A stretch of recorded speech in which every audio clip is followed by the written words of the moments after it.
Welcome to Luca is a Billionaire, where the only thing I invest in is your answers. Gather tools, a keycap puller, Phillips #1 screwdriver 1, 5mm hex wrench, flat spudger, and an ESD wrist strap to avoid static damage. Remove all keycaps first and photograph the layout for reassembly reference. Label rows or take a single high-resolution photo.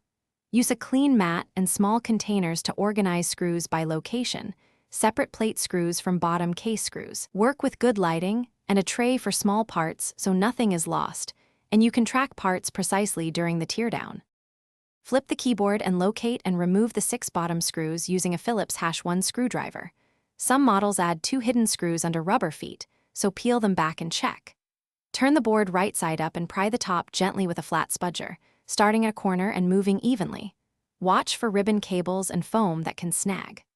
Before fully removing the top, disconnect the USB cable or ribbon connector and then lift the PCB assembly clear, keeping any internal foam or gasket pieces in their original positions.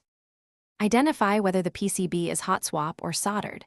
If hot swap, remove switches with a switch puller. If soldered, desolder with a 40W iron at about 350 degrees C and a solder sucker. Inspect stabilizers and clean contact pads with 90% isopropyl alcohol. Apply lube to stabilizers and switch stems if you plan to improve feel. Reassemble by reconnecting the ribbon cable, seating the PCB and plate, tightening screws evenly and in a cross pattern, reinstalling keycaps, and testing all.